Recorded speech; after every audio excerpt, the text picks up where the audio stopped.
make sure that you're starting the note exactly the same each time. For example, if I go mum mum mum mum mum mum mum mum mum mum, I've already changed here, right? And some of you might be doing this without even realizing.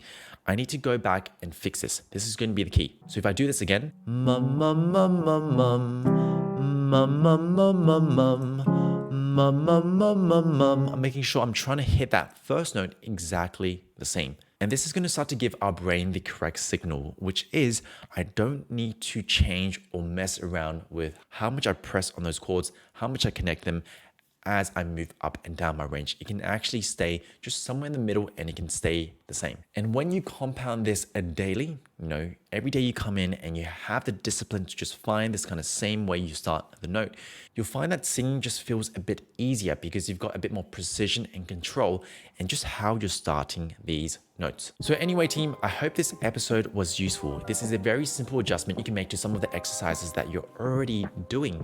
And when you compound this and you really focus on getting this principle, your voice is going to become easier. So team, if this was useful, please do all the usual social media stuff. It really, really helps this channel. And I personally really, really appreciate it. If you're looking to improve your voice and you feel like I am a good fit for you, down in the description, I've got some links for you on how to work with me privately or working through a more structured self-study program.